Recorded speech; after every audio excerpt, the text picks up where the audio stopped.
news fans. Windy day here on the peninsula. Windy is not just saw a video from another channel the other day where he was looking at the windiest states, and the second windiest state, believe it or not, is Wyoming.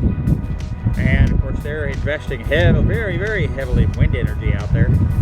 And the most windy state is, of course, Alaska. And I'm like 400 yards on the Cook Inlet over there, so I always get a heck of a good breeze. But anyway, what am I working at today, or this week? I'll show you, we'll stand up the camera here in a minute, but I'm working on my solar panels. I have 6 200-watt panels that I bought from Rich Solar 2 years ago. Shipped them up here, they've been in storage. I'm putting them together now. I'm building wooden frames, and I'm going to be, temporarily at least, mounting the frames, hard mount them to these piers. Eventually I'm going to finish building out these brackets and make it a mobile system where I can move it around. But for initial, just to get up and running and get some current going into my Rich Solar charge controller and inverter to feed my 3 kW battery system, and then I can start wiring power into the house, the container. So the first thing I've done, I've got 3 of these things so far mounted. I've got all the vertical mounts put together, and then I'm going to attach those with 2x6s and some brackets to attach them to the piers here so they don't blow over in this silly wind, because these things will just become giant sails. So let me show you a little bit more. I'm going to take the camera and walk. I'll be behind it so you won't see me, but you'll hear me.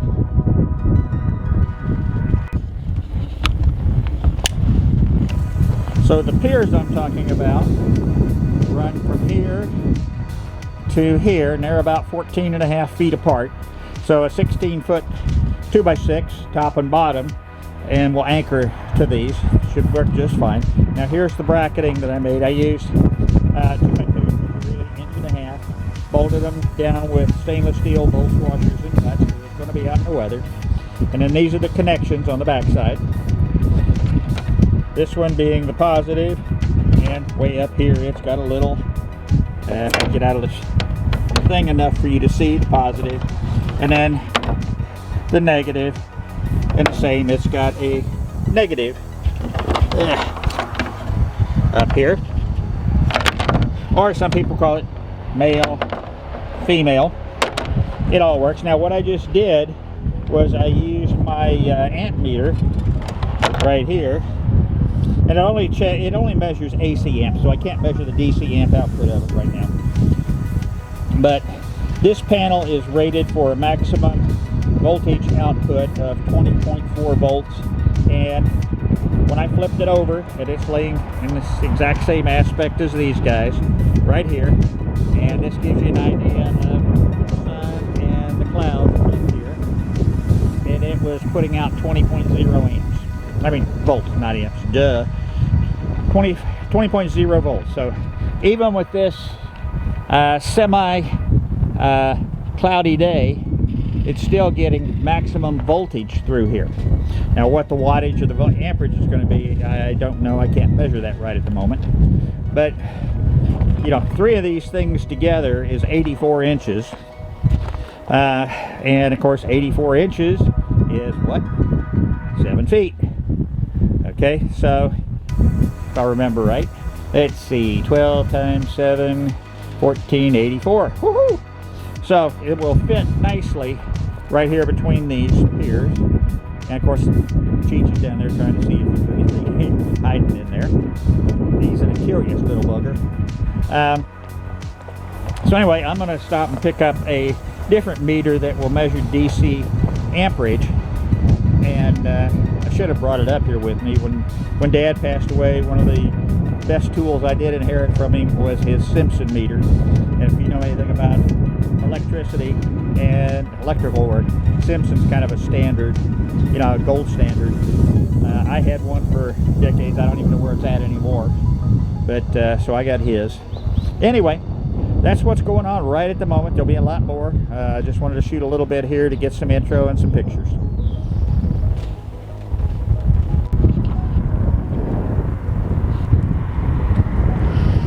Okay, here is the temporary setup for my solar panels.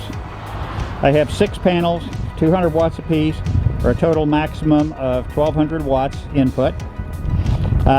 These gray pipes you see here, these are the piers that'll be used later on when I build the addition off the front of the container.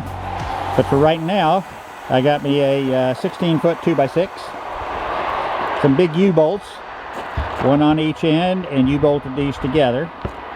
I put the panels together on 2x2 frames, and then I've taken and screwed them at the top. Again, this is a temporary, you know, by the time I get back in the fall, I will, if not have it done, it'll be my first project, is to work on this more and build a permanent mount for it. It's going to be on wheels so I can move it around, and it'll also be hinged so I can adjust the angle. You know, as my buddy Sean, his channel Sean in Alaska, said in his video a few days ago, and I'll put a link to it down below, where he was talking about his system. You know, solar is pretty much useless here in the wintertime. You might get a little bit, and I know some folks do. With 1200 watts, you know, if I get 300, 400 watts out of that whole total, still might be enough to keep things going for me without having to charge it all the time. We'll see. And then also what I did on the back side, and I don't know that you can see this very well here, but I've also screwed the 2x2s together to kind of join them together to make it a little bit more steady, and you know, to deal with the crazy winds that get up here. You know, you look over here now, I don't have my phone with me, but it's probably about 7 o'clock at night, 21st of June, first day. You know, see how high up that sun is still, and it's pretty much at a right angle to the panel. So you know, I did check the voltage and earlier, and it's hitting the maximum open circuit voltage of 24.3 volts, so that's maxed out. When you put the whole thing together and hook it up, I think 20.4 or 20.2 is the maximum. I have to look that up. But anyway, we're making progress here.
Well, Moose fans, I'm sitting in the shade behind my solar panel setup here.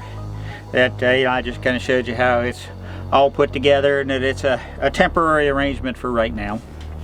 And what I've been doing is going through and checking the panels for the voltage. This is a Rich Solar model RS M200. It's a 200 watt maximum power, maximum voltage 20.4, maximum current 9.8 amps, open circuit voltage 24.3, and that's what I'm doing here, is just checking it like this, open circuit. And let's see, open circuit current 10.2. So I've checked these first two. Hi buddy, yeah, the babies want attention too, and they were both 24.3. So let me check this one. Essentially what you do is take your black lead and put it into the negative, or female. Take your red lead, and it just fell out on me, obviously, because it does that. It's hard to hold all this with one hand and look and talk at the camera and do all that other good stuff. And put that in there, and 24.3. So 3 out of 3 so far. I'm going to check the others. If there's any variance, I'll let you know. The game plan at this point in time is to, by the next weekend, I want to have all of the wiring done, pulled from here into the container, which is right over here about 20 feet to my left, and run inside there. I'll have my rich solar charge controller inverter hooked up and then powered down to the battery, so that hopefully I will be able to have some kind of power by next weekend. And so far, I mean, if it's like this, of course next weekend is supposed to rain all weekend, but that's a week away, so don't hold a lot of stock in that just yet. But and then I'm going to, coming out of the other side of the bottom of the charge controller is the AC, or alternating current, out, and I'm going to run that into a I think it's a 60 amp breaker panel. It might be 100. I bought it 2 years ago, and it's just been sitting in storage here getting ready to be used. And then I'll run regular outlets around the inside of the container, and to run 2 or 3 lights, refrigerator, and the bathroom exhaust fan. And that battery is a 3,000 watt, so you know, I shouldn't exceed that. I will have a rig set up also where I can charge it off of my big generator, or the small one, depending on how much of a charge it would need. So things I'm working on. Anyway, more to come on this part of it. Let me show you what else has been going on this week so far.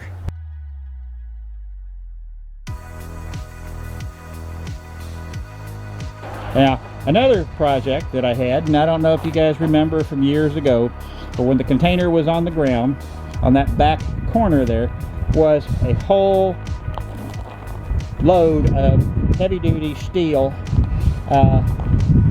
pieces.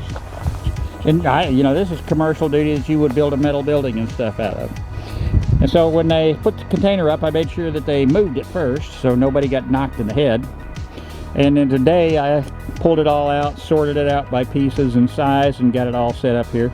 Yeah, I was going to give it away, but then I thought better of it, because there's some things I can do with this, besides, you know, like building a nice new metal staircase. At some point here, I want to build a small garage, basically, to keep my four-wheeler in, and its snowplow attachment, snow blower whenever I get one, you know, stuff like that. And then I was thinking, well, heck, maybe I'll also build me first what I call the cook shack, a place at least to get my smokers in out of the weather, smokers and grills, so they don't get ruined. So we got that done. Earlier in the week, I made 2 trips down to Anchor Point, and it was like 3 miles inland off the highway, and picked up these 2 windows that people who had just moved up here from Minnesota were selling. One of them is about 4 foot by 5 foot, the bottom one, and the other is about 3 foot by 4.5 feet. The bottom one is just a glass vision window. It doesn't open. The top one actually cranks out, which I kind of like. So those will be going into the container, probably not in this phase, but when I get around over here on the first expansion of putting them in, yeah, they'll probably go in there. There's only going to be 1 window on this whole wall right now, because I'm not going to have that much space, and so, but at least it'll let a little bit of light in. Now, come back around over here. The stairs are still holding up, and I did talk to Mike, the guy that did all the metal work and piers and stuff for me, and he's going to come out probably in a week or so, 2 weeks, and weld in those brackets on the piers so I can make that permanent. I did have the water tank. Last week, a new buddy named Abe came out and helped me, and we got it up into the container, but we couldn't stand it upright because it's too tall. In fact, when you look at the spec sheet on this thing and the size of that opening, because I did raise the floor 3 inches for insulation purposes, it's still, we were thinking about building a platform out here this weekend and slide it out, stand it up, and push it back in. But even when I take this stuff down up to the top of the container, it might have a ½ an inch clearance, if that. So, changing plans again. You know, hey, everything is firmly planted in midair with me. So I'm either going to do one or two things with this. I'm going to try listing it on Facebook Marketplace, see if somebody will buy it.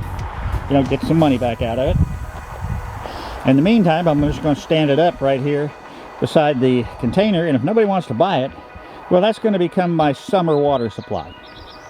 Because it's just going to set out here, and then, you know, winter freeze time starts coming around, I'll pump the rest of this to the tanks inside. And the tanks inside are going to be these two 275 gallon IBC totes. And I have found out that I can stack them. So tomorrow morning I'm going to take these to the car wash and wash them out real good inside and out. They had cooking oil in them, so make sure they're good and clean. The place that I'll get my water is down in Anchor Point on Alder Street, and they sell it by the gallon. You know, for small containers it's 25 cents for 6 gallons. 250 gallons I want to say was $10. So it would basically cost me $20 to fill those two. And then I've got a transfer pump, bring them back, pump them into the black container. Because right now I'm waiting on 2 more of these to come in. Because I need 2 for hauling. And then I went down to Kenai Feed today, and they said in about 2 weeks they'll have more, so I got 2 reserved. So those 2 will go inside the container. All right, let me turn around and go back this way again. I sure hope this thing's recording. Yeah, okay. I put these polarized glasses on and I can't see squat. So anyway, looking into the end of the container here, this end is going to be the mechanical room. And where you see that black stacked toolbox right there, that is where the 2 stacked IBC totes are going to go. And then my water pump, booster pump system will come next in line, running down the wall this way. The pump's actually setting over here. It's a little Harbor Freight, and it's got a pressure tank on it to help keep constant pressure. And then my water filtration system, it'll pump it through the water filtration system, and then from there run to the bathroom, which will be in this section, and the kitchen, which will be way back in the back. I gotta get all that stuff out of here. So, and also mounted on this wall is going to be my propane on-demand hot water heater. So the water flow will go from the big tank to the little tanks, and in the winter time from the little tanks I haul to the little tanks in here. From there to the pump system, from the pump system up into the filters, which will be right about in here. It'll come out of the filter system. The hot line will, or the water cold line will tee. It'll go up to the hot water heater. The outline on that will come down, and then the cold and the hot water will run down this wall. The bathroom is basically going to consist of a shower. You can kind of see it back there. It's a 2-piece, but it's 34 inches wide, 4 foot deep, or 34 inches deep, 4 foot wide.